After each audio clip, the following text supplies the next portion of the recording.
The Higher Side Chats doesn't start with underwear ads or guilt-tripping donation pleas, nor would I ever commit the cardinal sin of podcasting and interrupt the flow mid-show to shill you an unrelated sponsor.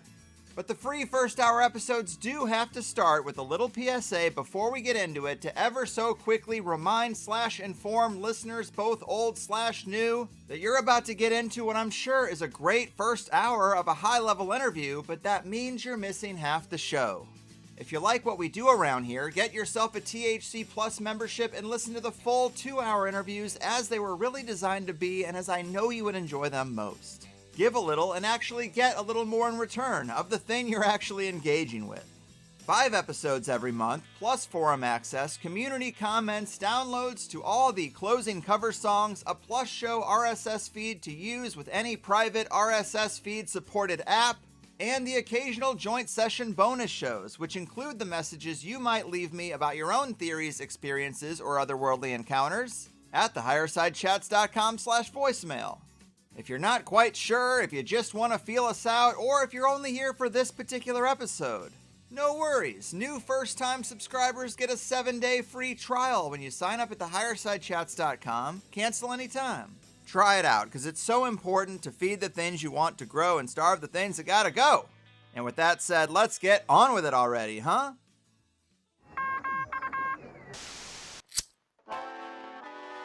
In the 1930s, President Franklin Delano Roosevelt addressed the nation through a series of radio broadcasts known as the Fireside Chats. His aim was to reassure the common man that our society would recover from its troubled times. Well, we're far from 1930, and I deal with a different kind of fire. For a new era of worldly frustration, we offer a fresh conversation. I'm Greg Carlwood, and these are the Higher Side Chats. Another day, another deep dive into this weird world from sunny San Diego. I'm Greg Carlwood, and as we close the door on another holiday season, let's take a look at an area of overlap between two topics I consider pretty much holiday themes: drugs and religion. Some would say they seem like two of man's most eternal pastimes, and by every indication, outside of the shallow, sober, watered-down surfaces of the modern day, usually they've been very much intertwined. And rightfully so, because if your goal is communion with the divine, the invocation of angels, or a glimpse into the higher realms, entheogens sit high on a long list of practices man has developed and refined for centuries to alter consciousness enough to do just that. Chanting, fasting, drumming, ecstatic dance, exhaustion, extreme heat or cold, sustained pain or pleasure, sleep deprivation, and pretty much any practice that shakes you from baseline reality will take you towards a breakthrough enlightenment experience, as if reality was designed to open doors for those bold enough to knock on them. It seems the yearning for mystical, spiritual experience and the pursuit of beating back the boundaries of the material matrix know no limits in much of the human story. And I salute that pursuit, but entheogens also provide a means for false prophets and charlatans to prey on the ignorant. And today we'd be wise to keep these things in mind as we wade into the microcosm of Mormonism and its quite possibly entheogenically inspired origins with today's guest, Cody Noconi.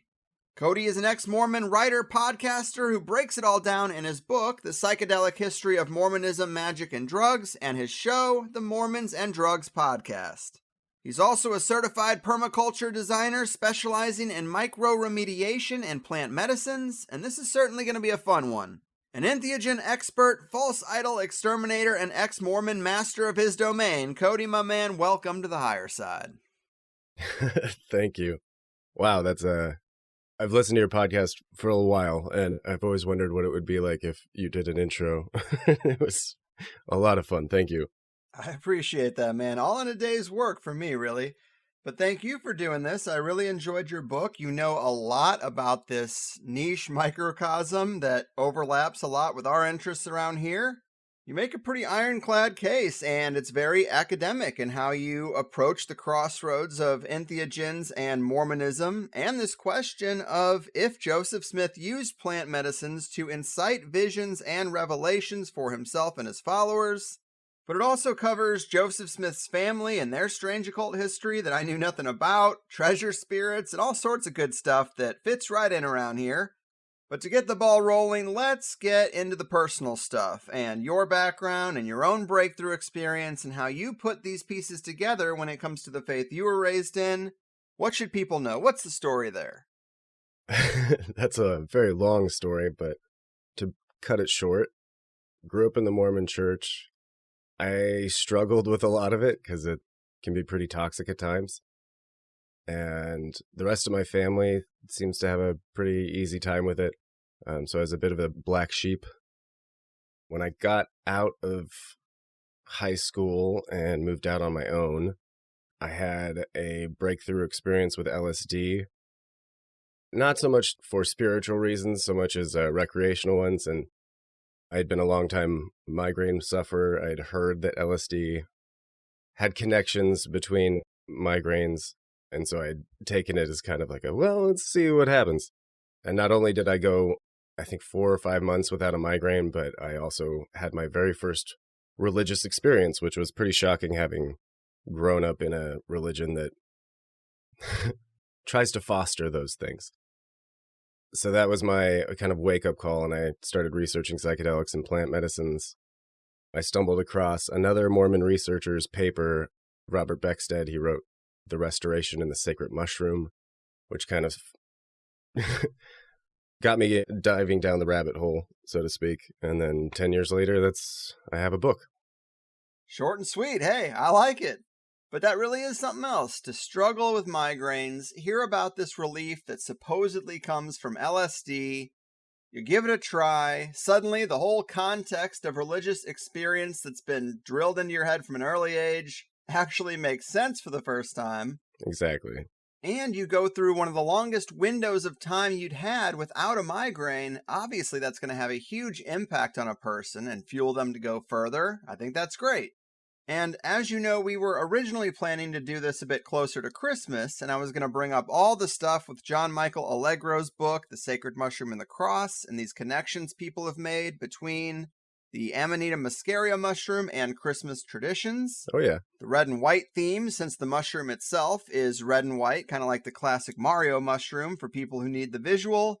We have this tradition of hanging stockings over a fireplace, which might have once been there to dry the mushrooms. We have this mystical man who brings gifts dressed in red and white. Of course, the use of Christmas lights to stimulate the dazzling display of a mushroom trip, which we also see with Christmas trees, because we decorate them with reflective balls and tinsel, these very kind of psychedelic things. And we have the quote-unquote flying reindeer, and reindeer are interesting because they apparently eat the mushroom in the wild.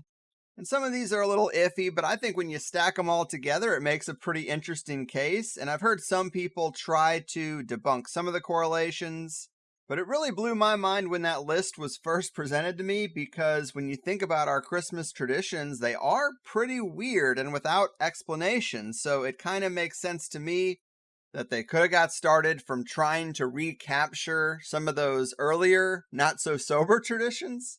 But that holiday stuff is really just one fun little layer to a robust amount of information that shows there's a real overlap between entheogens and religion.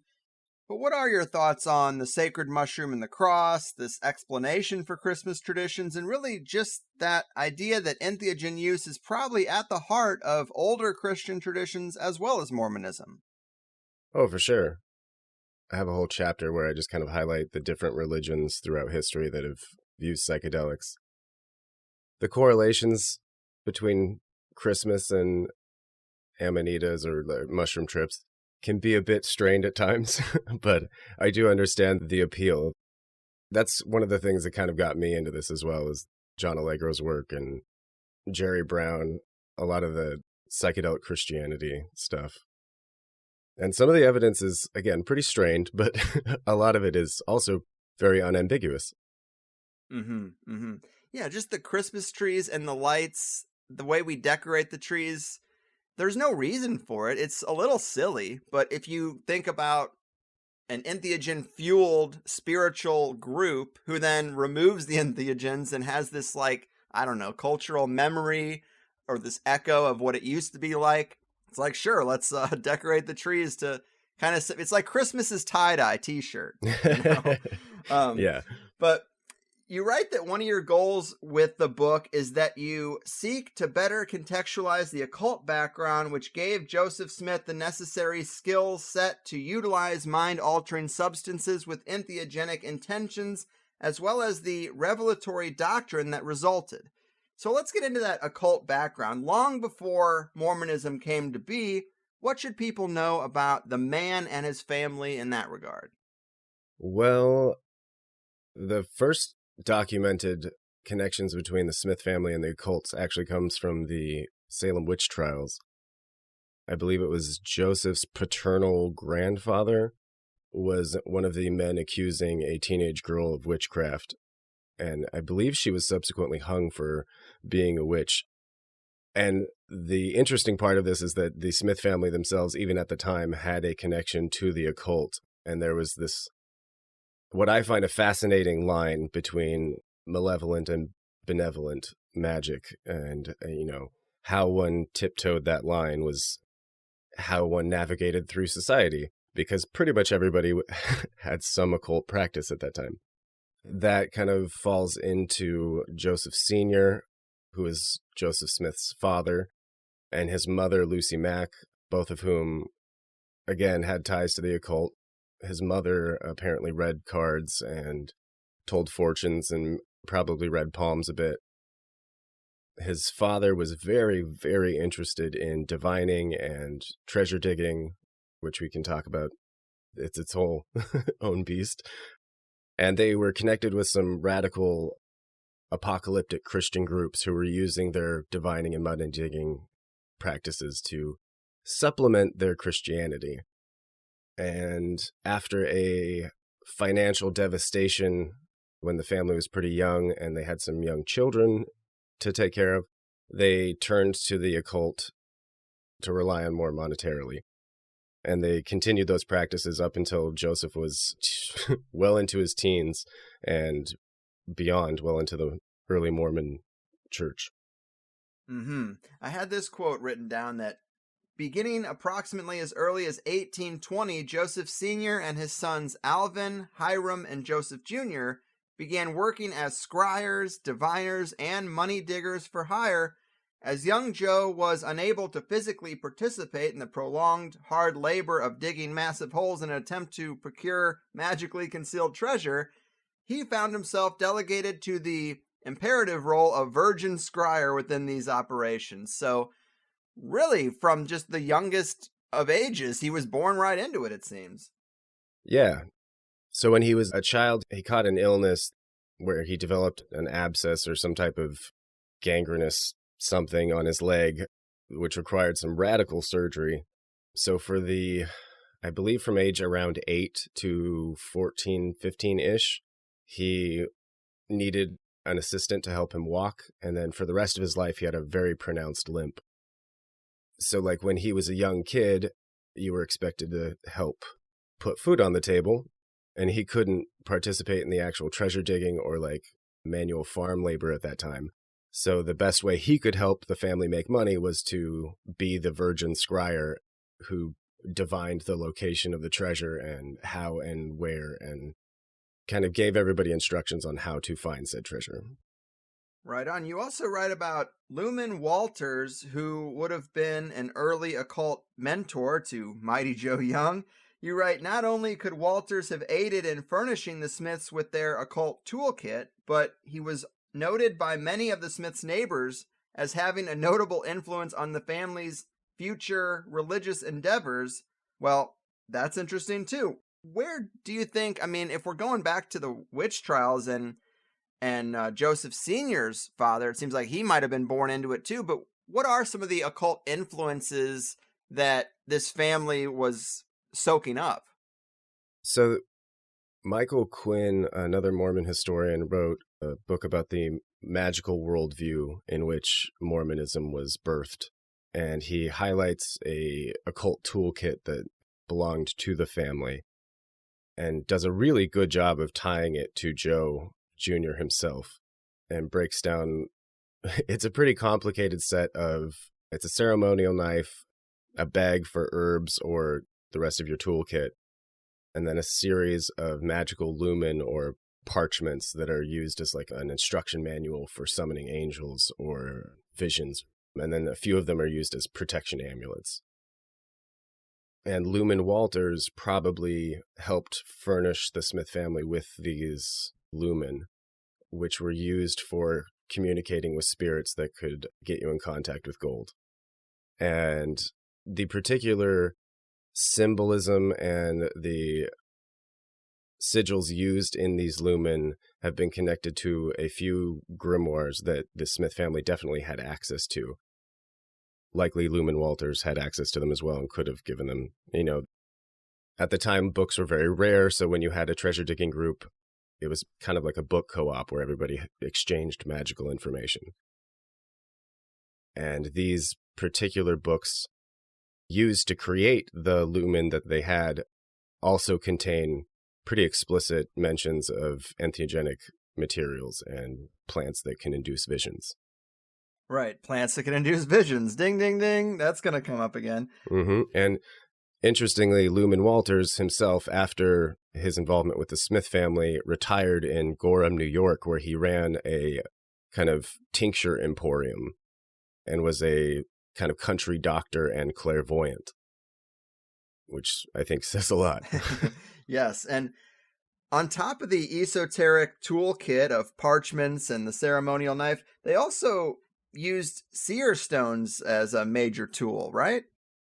Correct. Actually, a lot of Mormons grow up seeing artwork of Joseph using these religious relics to translate the Book of Mormon from gold plates, where he was physically looking at plates and translating, where in reality he was using his old teenage occult practice of placing a seer stone in a dark hat and then putting the hat to his face and using that as a means of scrying or divining treasure locations. And he used that same method to translate conceivably the entirety of the Book of Mormon. Yeah, I think that's a part of the story that is confusing for some people, is some of the foundational items of Mormonism, the gold plates, the spectacles. It's like the gold plates never really were seen from anyone else but Joseph Smith. Is that right? Correct. And there's a tie-in to his early teenage years. So for several years before the Book of Mormon was considered a religious relic or even talked about as such, it was spoken of in terms of the family's money-digging activities. It was just supposed to be a golden book of a lost history of the Americas. And they'd been talking about it for some years to their neighbors and their friends involved in their treasure-digging activities. And so everybody was kind of waiting for this to happen. And in 1826, Joseph was arrested for conning some of his other neighbors using magic.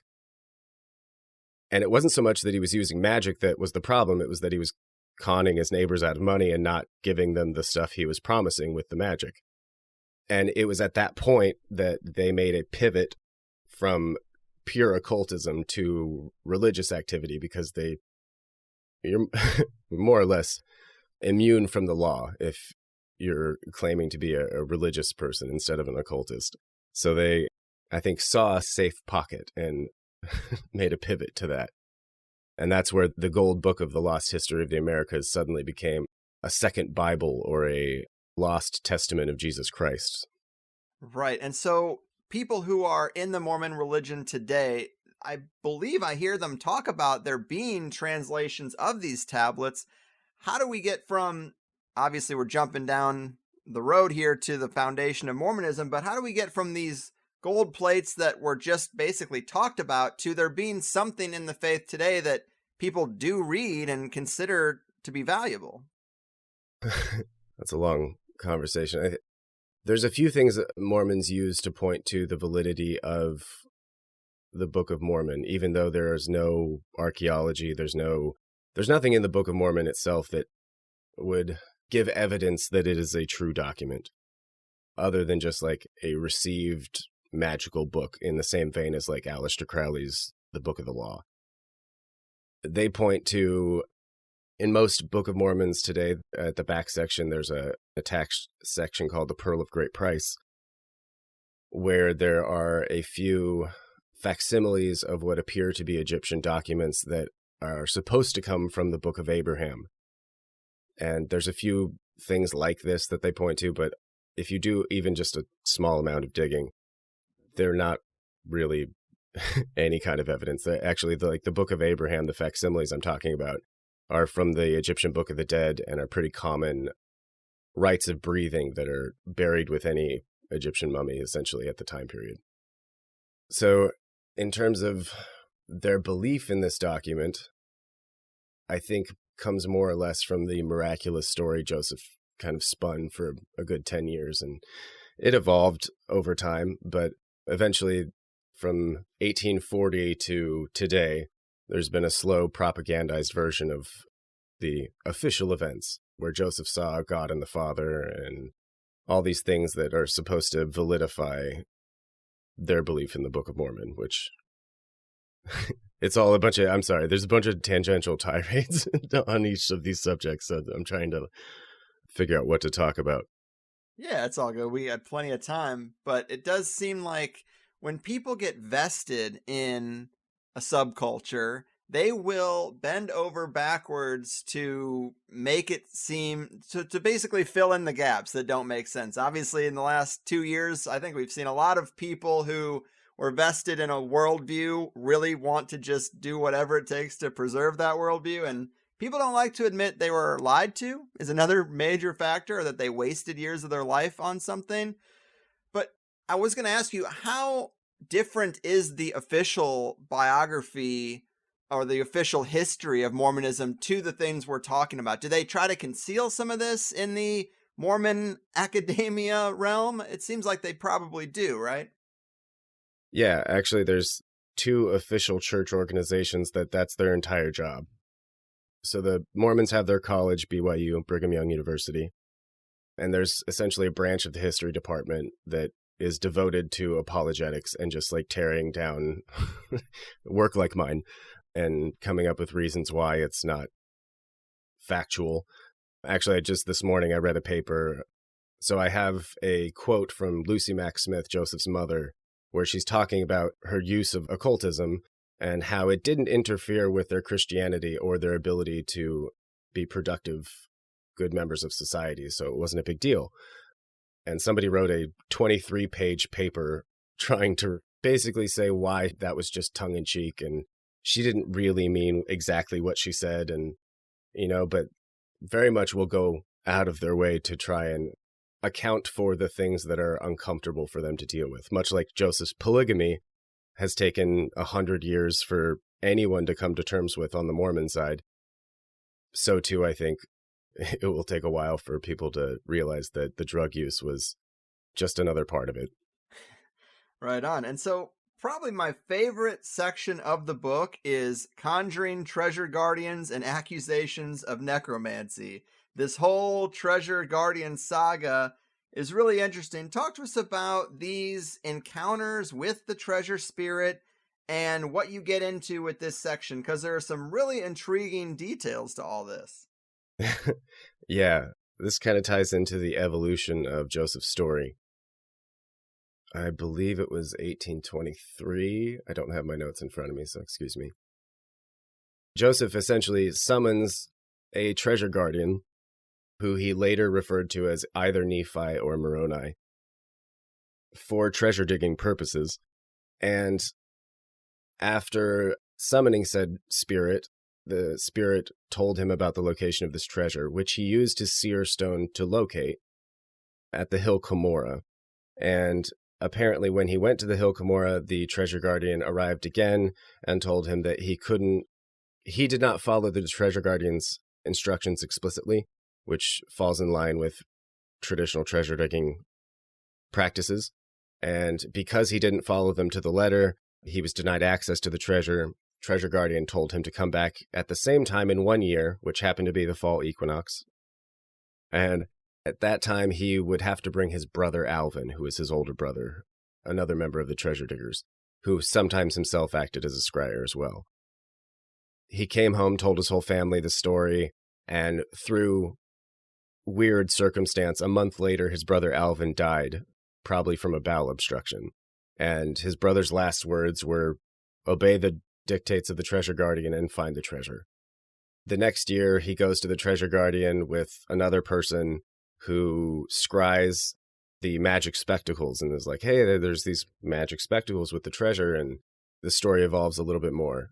Joseph decides this guy's not the right person. The very next year, he's supposed to come back to the treasure again. This time, he's a married man, which is a whole separate treasure digging story. And he this time gains access to the so-called gold plates, makes a flight through the woods, being pursued by his former treasure diggers who think they have a right to this gold book. He is injured in the process. They move locations several times. He starts translating the Book of Mormon, and that's how that kind of evolves out of his occult practices.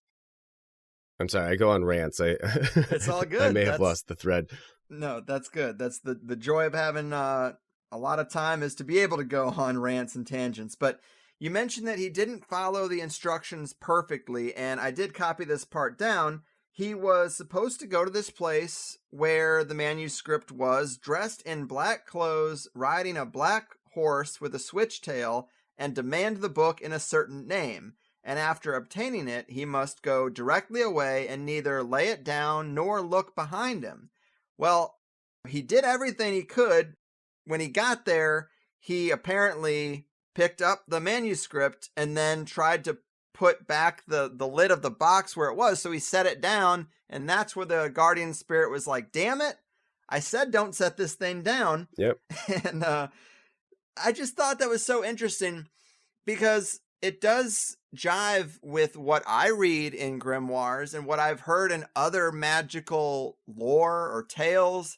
And I never really know how much to believe in this stuff. I do think people communicate with spirits. I do think they have a weird, strange logic to things that they say or the instructions that they give. So this has a lot of the pieces that would give it some legitimacy in my eyes. And it's just hard to know where to draw the line, because it seems like the Smith family, they're kind of charlatans, but they also maybe have a genuine occult interest, and those two things aren't mutually exclusive. How much stock do you put in the Treasure Guardian story? Do you think there ever was contact with anything of this nature, or was it completely made up, in your opinion? Oh, I definitely believe that the family...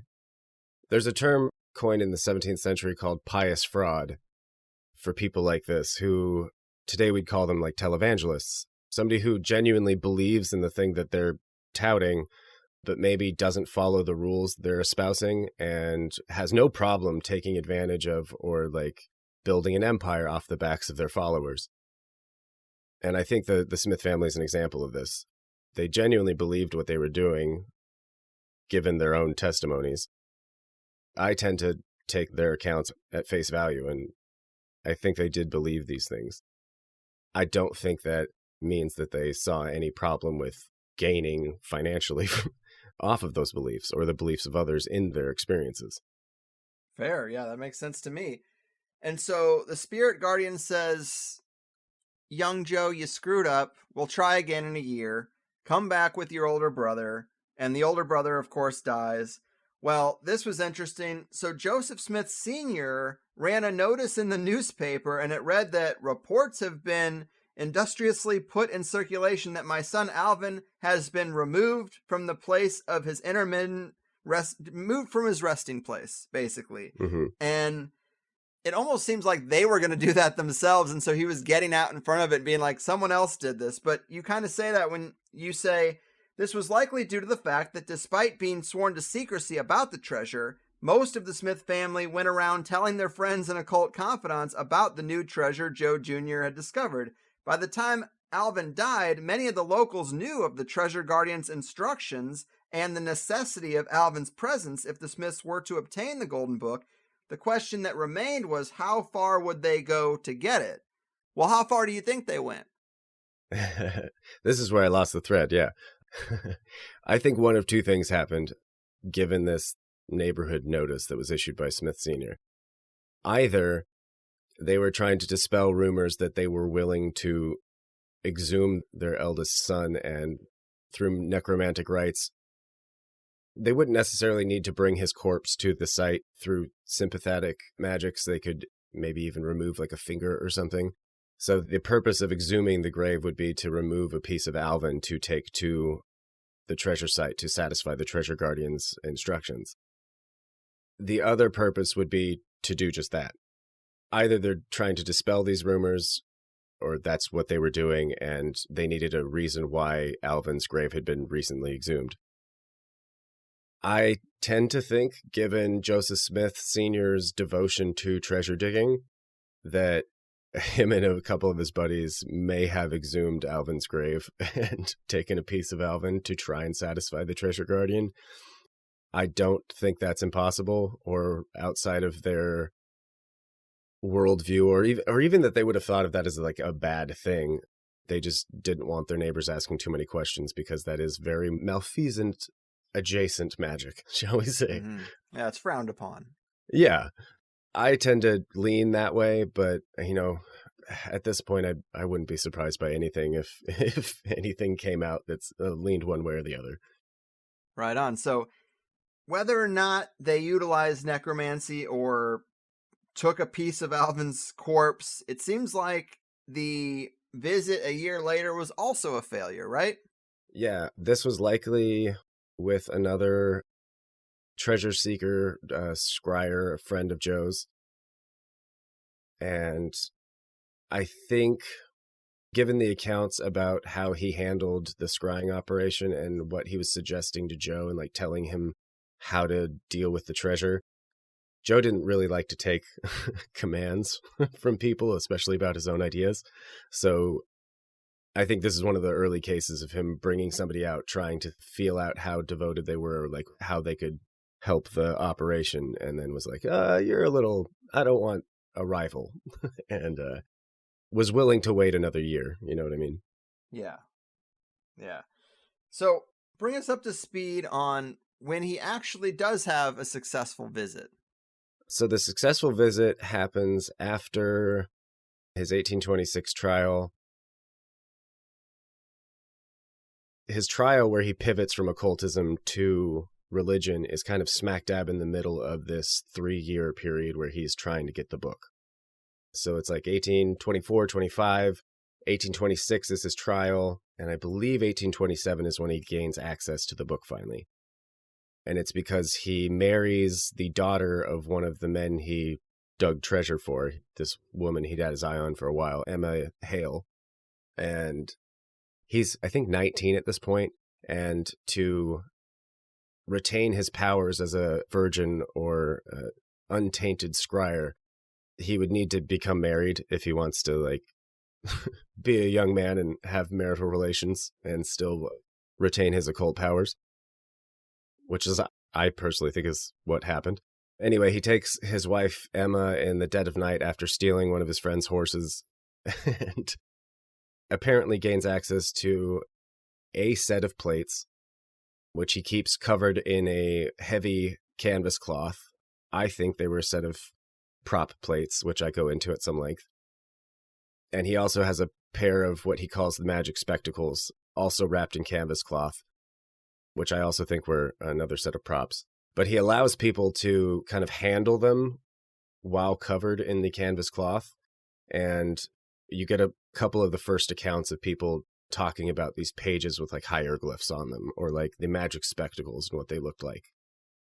But he wouldn't let anyone see them because the treasure guardian said, under pain of death, no one can see these but you. Convenient. Quite convenient.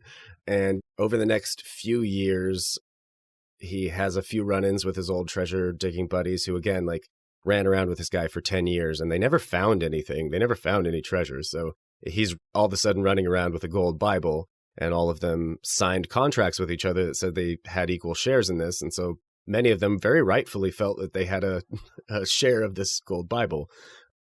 And a very fun, like, wizarding battle ensues where they try and gain access to the plates, and Joseph has to run around and keep them out of the hands of these rival scryers. Actually, one of whom was Lumen Walters. And then he kind of spirits away to his father-in-law's property and starts translation of the Book of Mormon, which was not called the Book of Mormon at the time. It was still kind of referred to as a gold Bible. And using his scrying method of, like I said, the stone in the hat, and oftentimes with the plates in a separate location entirely, he would dictate what they said to his wife at the time, who was working as his scribe. And he would kind of, with his head in a hat, tell her what the Book of Mormon said, and she would transcribe it into not modern English for the time. Actually, they were using a vernacular used in the King James Bible, which is probably one of the reasons why it's not a totally legitimate document. Yeah, I think it's really interesting. I guess I never thought too much about it in terms of there being something fake. You know, when I just hear the Cliff Notes, I definitely heard about some kind of tablets with hieroglyphs on them. And I thought, well, that's interesting because people say that there's hieroglyphs and weird relics in the Grand Canyon area that shouldn't be there. Maybe he did actually find something. And I just kind of wrote it off similar to a UFO cult. You know, people will see something in the night sky, or maybe they'll have a direct download from a visitation or an abduction experience. And the right person having the right experience can inspire many, many followers, and an entire cult or religion can spawn up around it. So I always thought maybe he did find something genuine and it just went off the rails, or he just used it as a means of gaining a following.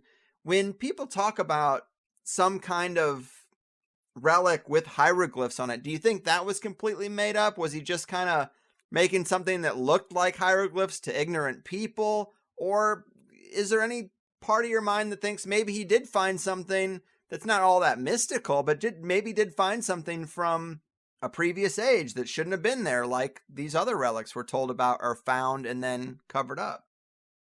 In short, no.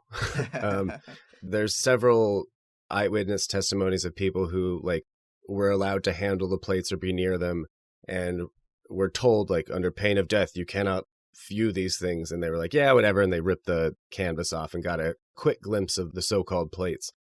And consistently, they describe it in the same way, that it was some type of masonry brick or tile that had holes drilled through it and 3 metal rings that had connecting sheets of tin or some type of loose metal that had hieroglyphs on it for people to feel, but they were made up by Smith.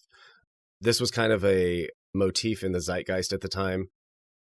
A lot of the Mayan and Aztec relics had recently been found, and Americans who didn't know much about this, all they saw was hieroglyphs and pyramids, which they tied directly to Egypt.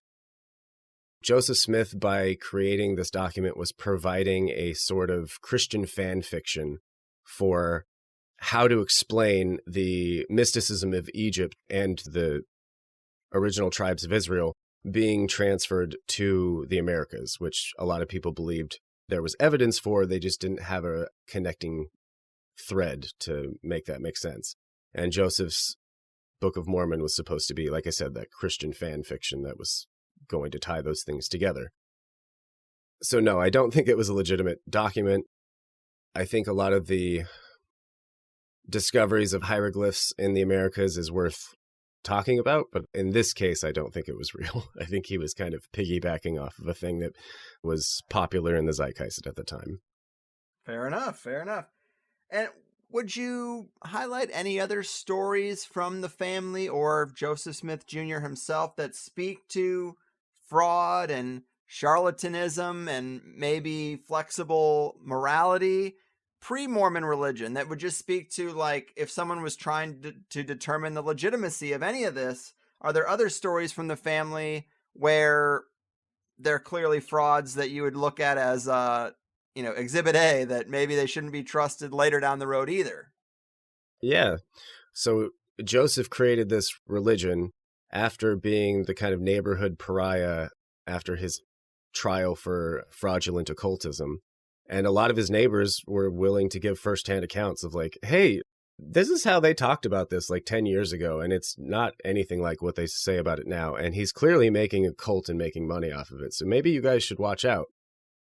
So from the very get-go, what was termed as anti-Mormon was really just Joe's neighbors trying to let the other people who didn't know his reputation know what this kid was about.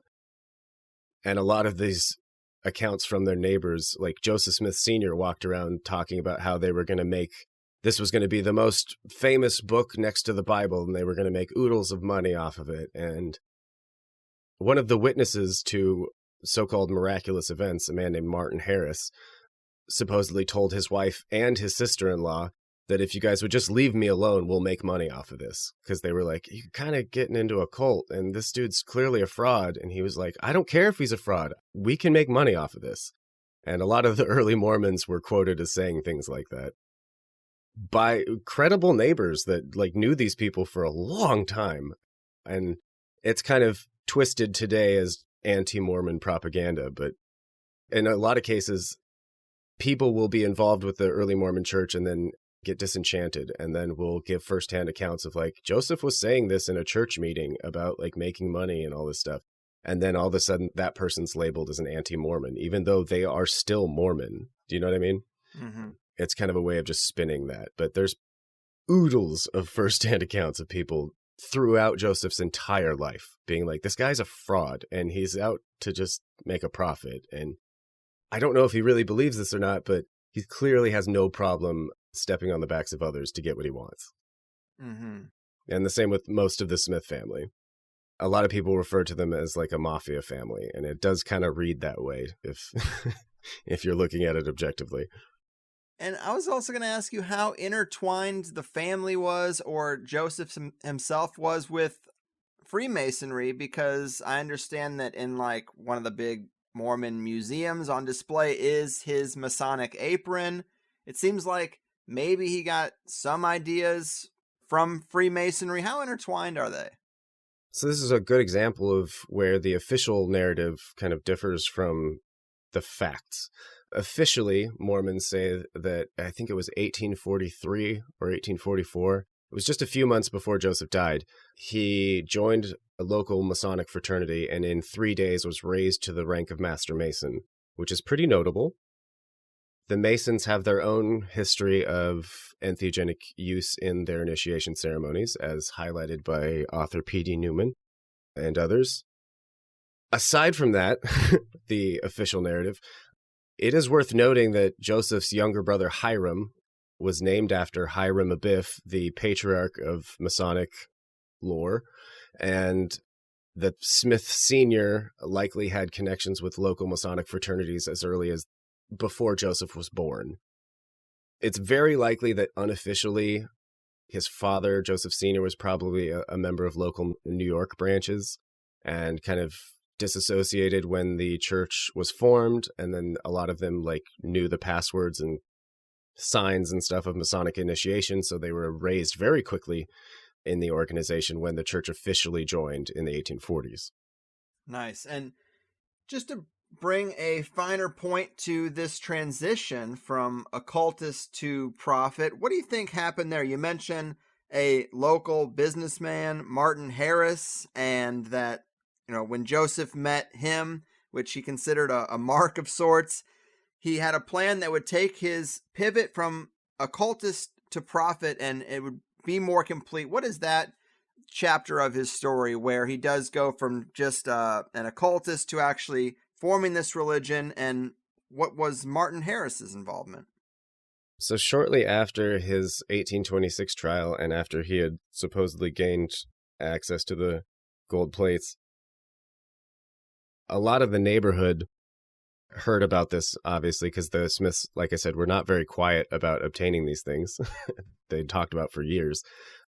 So a lot of the visitors that came to call on the Smiths shortly after were the locals that were interested in occultism. Like I mentioned, a small scuffle with his former treasure digging buddies. They wanted to see the plates and have access to them because they thought they had a right to them. Aside from that, a local eccentric Martin Harris, who was a very successful businessman but was kind of known as a gullible visionary, was invited by Lucy Mack Smith. This is, again, one of those points of that seems like fraud to me, because, like, why would you go after the rich guy in town that everybody knows is gullible? But Lucy Mack goes to his house and is like, hey, have you heard about these plates that we have? You should come over and handle them and talk to Joseph a bit. And so Martin Harris comes over, handles the plates. Very shortly thereafter is just enchanted by Joe and his story and offers all the money in the world to see it printed. And so Joseph has this very successful financial backer behind him suddenly. And the very famous South Park episode is about this incident with Martin Harris, dum, dum, dum, dum, dum, and his very smart wife asking for real hard evidence and like, hey, this whole sideshow thing where you feel the plates through a cloth, like, can you give us some like transcriptions of the plates so that we know this is real?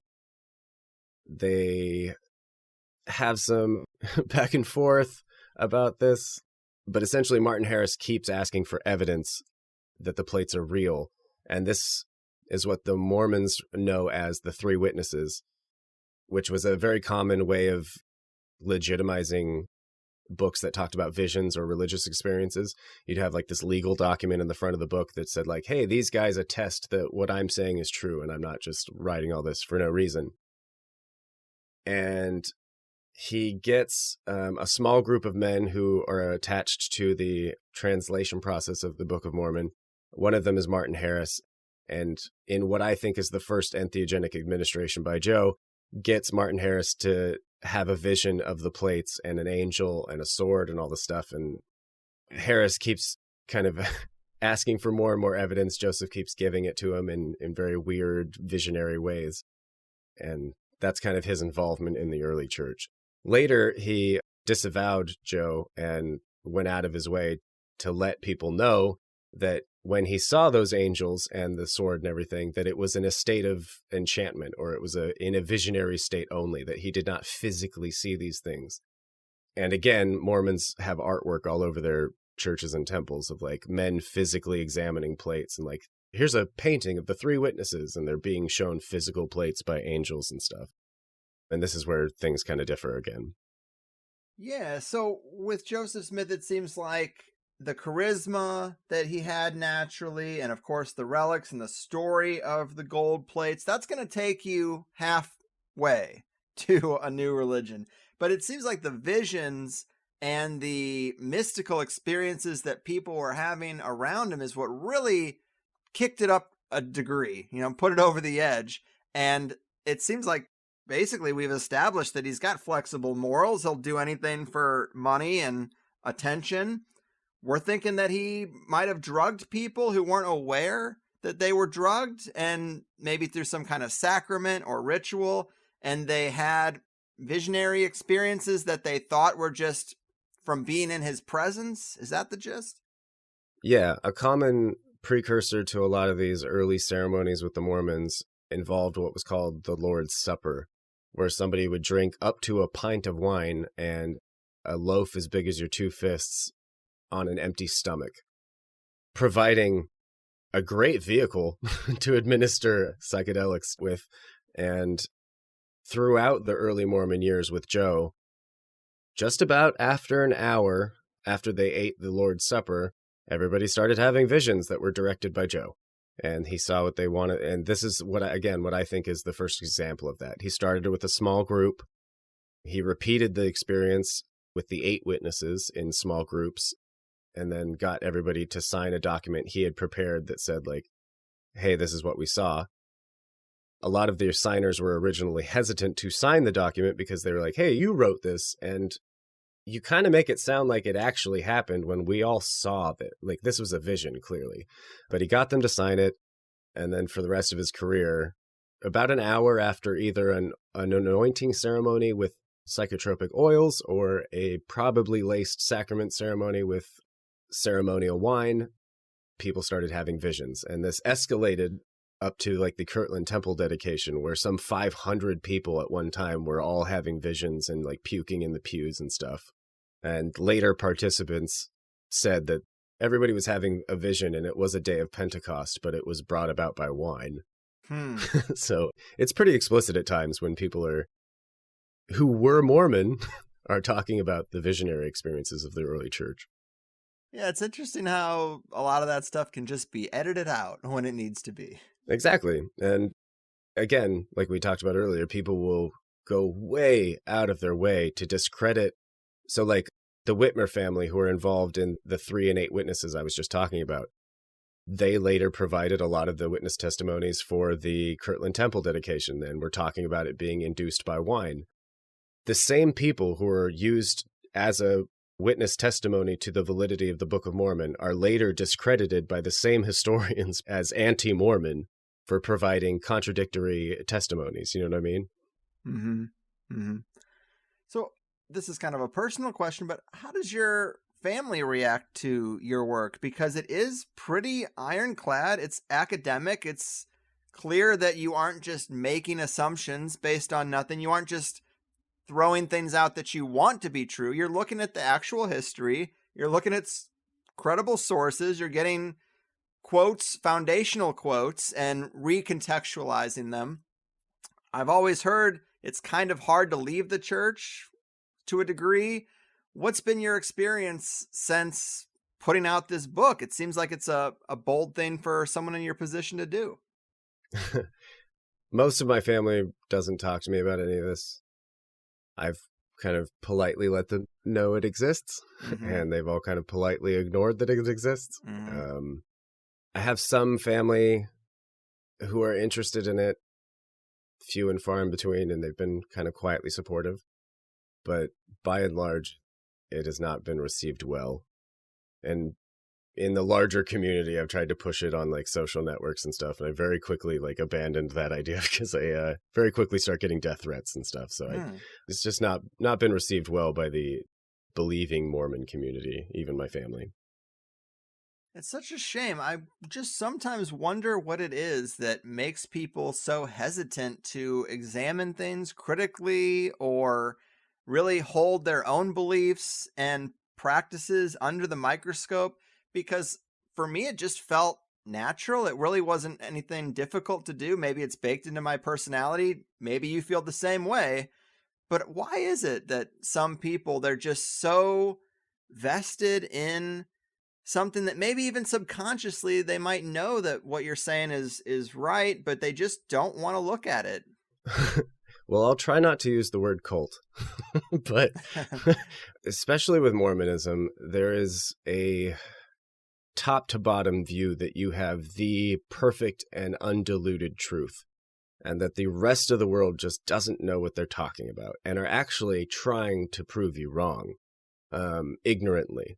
So there's this very knee-jerk reaction, I think, that comes from either an unwillingness to address maybe your own ignorance, or the fact that the thing you've invested so much time, money, and energy into is not real, coupled with all of the critiques I will have for the Mormon community itself and who they include and exclude. I will say that when you're involved in the Mormon community, it is a very tight-knit group, and people will literally give you everything they like. I've watched a lot of people get taken care of, and there's a light and dark side to that by the community around them. And I think there's a hesitancy or a fear, and I've seen this in my own family, where people maybe don't believe in Mormonism anymore, or don't maybe think that it is as true as they were led to believe, but refuse to look at it critically because they can't leave a community that tight-knit. Again, I won't use the word cult, but it does bear some parallels to that kind of, you can't leave the community because no one else will love you like these people. You know what I mean? Right. And when everyone in your life is Mormon, that means you have to completely restart your entire life. Yes. And I can understand how that's very scary for a lot of people. Of course. Network is so important. It's part of the reason why I don't leave California, because if the shit really hit the fan and society descended into chaos, why go to some area of the country that's maybe cheaper and more secluded when I don't know anybody? You know, I know a dozen people here that aren't going to let me go without food and water. We're going to pull together if things go really south. Exactly. And these people will literally pay your bills. Yeah, exactly. But you know, because I host a show like this within the borders of California, people, you know, they really get hung up on, well, California is one of the worst states. Well, that's where I'm at. So whatever. But without having your network, it'd be really difficult to get up on your own 2 feet. Like without my parents helping me financially, economically through the 20s, letting me fail a few times and restart, going to college, dropping out and coming back home. Without having that, it would have been really, really difficult to take any risks, to even just do anything. And I can understand that if everyone in your family is of the mindset that you're either in or you're out, that takes a lot of guts to be like, you know what? I think a lot of this is bullshit and I'm done with it. Mm-hmm. It's very difficult. I empathize. Yeah, there's even a sort of subgroup of Mormons that call themselves community Mormons or like communal Mormons. They're really just there for the community, for that reason, Yeah, that's true with all religions. They say I'm a practicing Catholic or a non-practicing, and I got very lucky growing up in a situation where, yeah, I was told to go to private school. They were like, oh, we'll let the school teach you about religion and all that. But when I decided I didn't believe in a lot of that, it really wasn't a big deal. And I can only imagine it would be just so difficult if it was any other way. Are there groups out there, I'm sure, of ex-Mormons that try to make that transition easier? Yes. Oh, God, I can't remember the name of it. It is notoriously difficult to leave the church. You have to give them like a formal written, I want my name removed from the records of the church kind of thing. Or they forever and always just count you as an inactive Mormon. What would be wrong with that? Like if you say you're done with them, but they are like, well, we're still going to put your name on the books. Be like, all right, who gives a shit? A lot of people have a problem with it because of their exclusionary doctrine and their past of racism. A lot of people really just don't want to be involved in any way. Mm-hmm. I myself have, similar to the Catholic Church with hiding pedophilia and molestation, I've witnessed the church cover up and get people's legal records expunged and all sorts of really nefarious things. I can very much sympathize with why people would not want to be associated with it at all and are like, no, I want my name removed from your organization, please. Mm-hmm. And there are groups that help with that because it is so hard to get them to do that. I think it's like Exit Mormonism, or there's some type of website that provides legal counsel for doing that. And they've kind of streamlined the process. There's also a lot of support groups on like Reddit and Twitter and stuff of ex-Mormons that are there to provide like a social network or a sympathetic shoulder for people who are trying to restart their lives. Yeah. They are out there. Just kind of look up ex-Mormon groups. A lot of Exmo is a lot of the tags for it. So if you are a Mormon that wants to leave, I suggest looking up a lot of the Exmo or ex-Mormon groups. Yeah, luckily we have the internet. To do that in a pre-internet world would be just even more difficult. Exactly. Man, you certainly know your stuff. I think we need more explorations of probably many religious traditions in some sort of psychedelic origin, but Mormonism, of course, is even weirder than that. So I'm not complaining. This has been a lot of fun. Remind people where they can get the book, check out the podcast, and any other links you might want to give them. The podcast, mormonsanddrugs.com. You can usually find it on any of your podcatchers or whatever you use. We took a bit of a hiatus for the last year and a half-ish during COVID. We just recorded some new episodes, so if you start listening and you like it and you get caught up, hopefully we'll be releasing episodes by the time you get there. The book, if you like this and you want to reference, I have a very heavily referenced book. So if you want to present your friends or your family with well-cited information, you can find the book at Amazon or Barnes & Noble, or there's an ebook. It's all over the place too. If you don't want to buy it, the biggest thing that would help me is just like a review, like a nice review and a kind word would be great. It helps me in the Amazon algorithms. You can always get a hold of me, mormonsanddrugs@gmail.com, if you want to give me a shout and say hi. I always love that. Right on. Yes, the almighty algorithms. We have to play their game. But yeah. Awesome, man. I really appreciate your time and your diligent research. Thanks for breaking it all down for us, and take care. I appreciate your time too. Thanks for reading my book. I think you're one of the first people that's combed through it like this. I really, really appreciate it. So, of course. This was a pleasure for me too. Anytime you want to talk. The power of Christ compels you, people. Cody Noconi. Praise be to he. Figured it would just be an interesting subject for us to take a look at. I felt pretty out of my element just because I don't know that much about even conventional Mormonism. Everything I know I learned from Trey Parker and Matt Stone, and that might not be the best, but it's actually probably not so bad either. But I started booking this in early December, thought it would make a pretty good holiday adjacent episode, and we just had to push it back for a couple of reasons. A little bit of life getting in the way on both ends, but I would say that it's January that truly ends the holiday season, even though it feels like Christmas was a world away for some reason.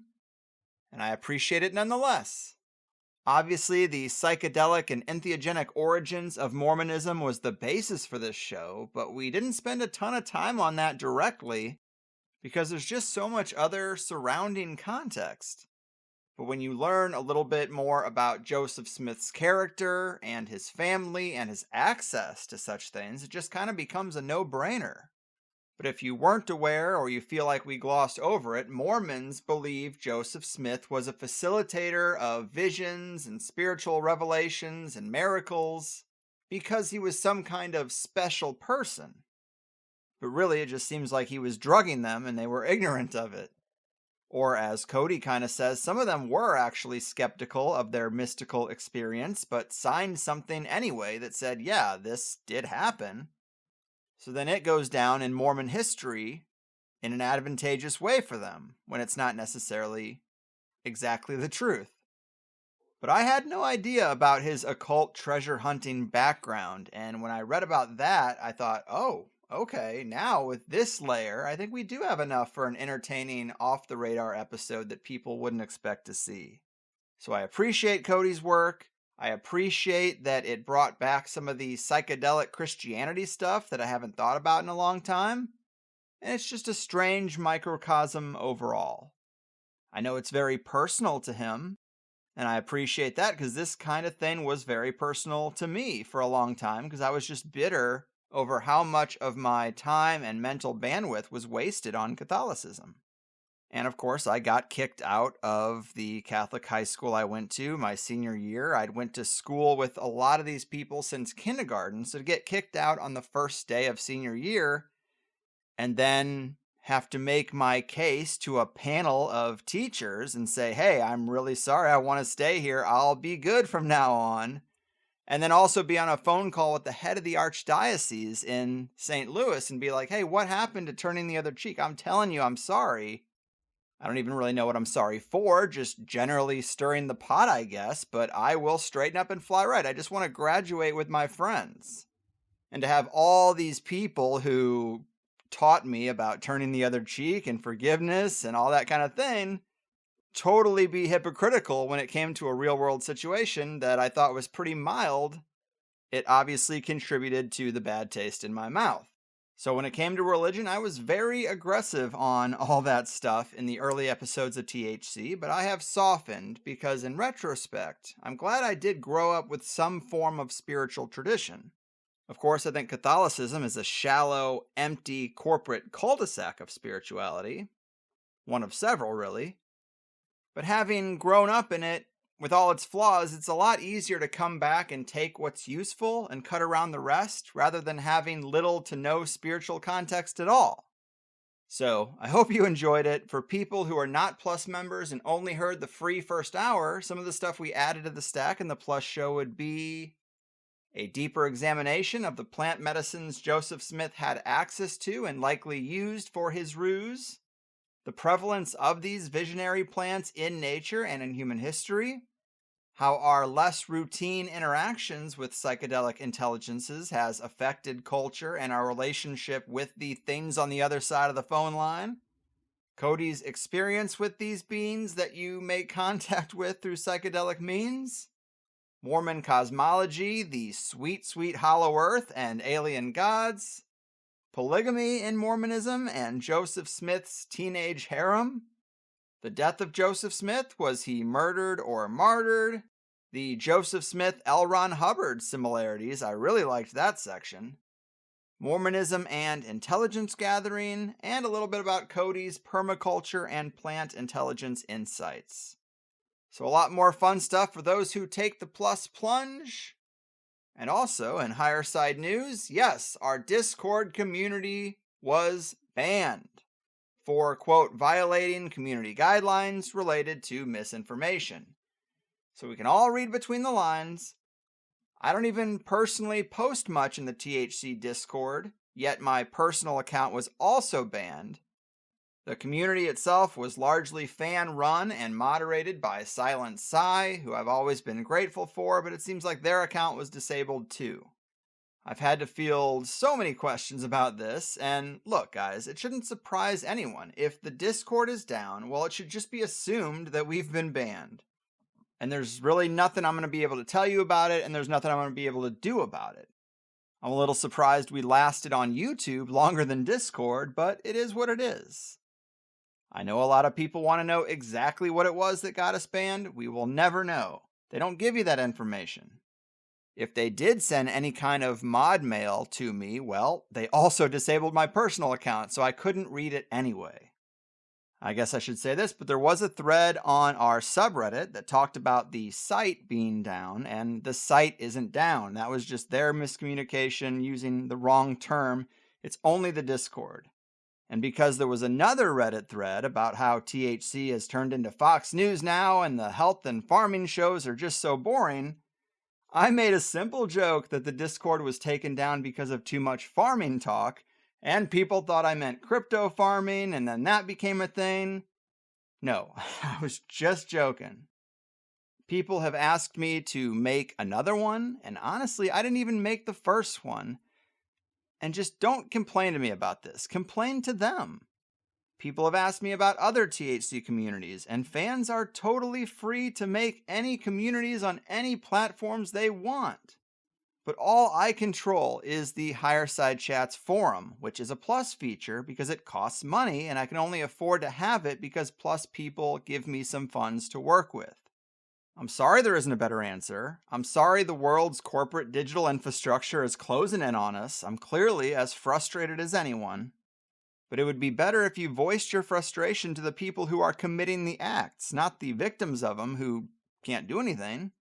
Or become a Plus member. Enjoy the conversation with other Plus members in the comments section or in the forum, and know that it's all behind closed doors and outside of the reach of the platforms that do this kind of shit.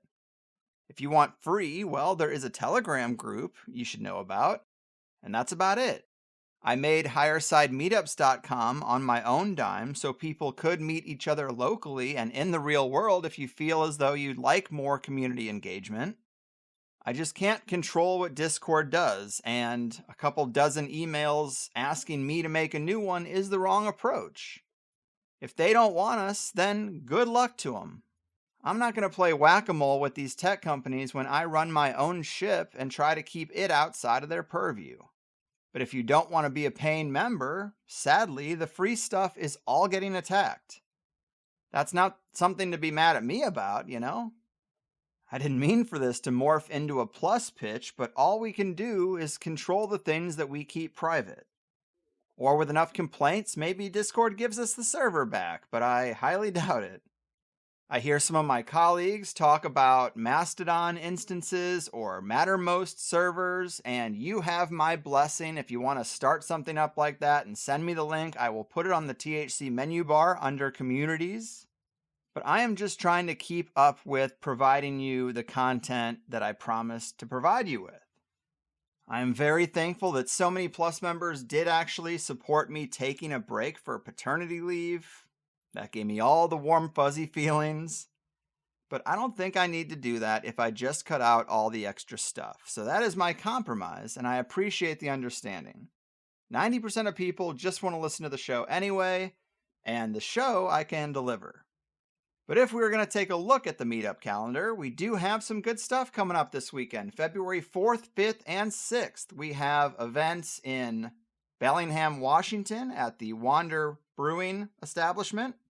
We have another one in Tulsa, Oklahoma at Cabin Boys Brewery, and a third in Grisham, Oregon at Yuli's Taco Bar. All sound fun. Wish I could be there. I love seeing it, though. I love that we're getting out of the house and meeting new people. I love that we're bringing business to some cool local places that might need it. And for anyone who listened to me being interviewed on Ben Stewart's podcast last week, I mentioned the meetups, and there happened to be one in Nashville where he's from, and he did actually show up to it. So sometimes you meet previous guests as well. Check the calendar for meetups in your area or make your own, and I'll do what I can to spread the word here in the wrap-up. There is nothing on the books after this weekend, so help me out here, guys. HigherSideMeetups.com. But that's it. Sorry if I seem a little frustrated. Fatherhood Carlwood has a shorter fuse, no doubt. I have a harder time keeping up with my inbox. I have a harder time finding the silence required to record. But that's life. I just need to be really efficient, and the wrench that Discord threw at me and the avalanche of inquiries it buried my inbox in just didn't help. But we're here, we'll persevere, and we have our own systems, comments, users, and forums that are in the clear. I love you guys. I hope you enjoyed this one. Thanks again to Cody for the detailed and passionate work he does. I've done my part. Your move, deceptive false prophets, psychedelic charlatans, and Mormon hidden history hiders. Your fucking move. I put a spell on you because you're mine. The higher side spell on you. Watch out, I ain't lying.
And that is another show complete. Remember, as much as you enjoyed this, which is just the free first hour, I hope you'll become a Plus member to hear the full 2-hour interviews. You also can engage with other Plus members in the comments and the forums, and you'll find your answer to one of the most common questions I get, which is where can I find those cover songs that you use at the end of the show? Well, they are free downloads for Plus members too. And without Plus members, I can't hire the occasional musician to bring these odd cover song ideas to fruition. Plus members are how I'm able to do what I do without ads and without the big machine being on my back. We can fit so much more into a 2-hour interview, and I do my best to make it worth your time and money. The conversation only gets deeper, weirder, and more controversial in that private hour. How could it not, the way things are going? But the best way to sign up is at thehighersidechats.com, where new first-time subscribers always get a free 7-day trial because I'm just that confident. There's no PayPal on the website, but if you need to use PayPal, then sign up through Patreon and you get all the same episodes. Our website is a credit or debit system, but you can also scope out the other options like a few various cryptos, cash or check mailed to the P.O. Box, and I'll even barter with most people if you have your own business and produce something nice that my wife or kid or taste buds might like. But the architects of consensus reality have made it clear that these themes and topics aren't really welcome on the main stage. And so this is how we secure a little counterculture corner for ourselves, and I hope you'll join Plus because that is the only way it works. Besides, you can cancel anytime right on your profile page. The most common concern I hear is people just being unsure if THC Plus will work with their podcast app, and the answer is probably yes. But if not, we have several high-level app recommendations for whatever phone you use, and the website is made for mobile too. We're trained to tip a waitress for bringing us a sandwich, but that tip doesn't give you access to a second sandwich. Really, I'm not asking for any more than that, and I think I offer a better service. Come get your second serving of tasty conspiracy goodness in exchange for that small token of your appreciation. Beyond that, let it also be known that we have grown and survived as long as we have by word of mouth. I don't care so much about social media likes or follows, but tell the right people about THC. And not just listeners, but the high-level figures who are better suited to sit down with me than most other hosts. And if you can help me with any of these things, I can work to bring you better shows, which is just a win-win for both of us. Informative, entertaining, and action-packed. It also never hurts to thank a guest you liked if you have the time either. We want them to know people are listening, so they're willing to come back down the road too. Thank you for spending some time with me, and cheers to a better tomorrow.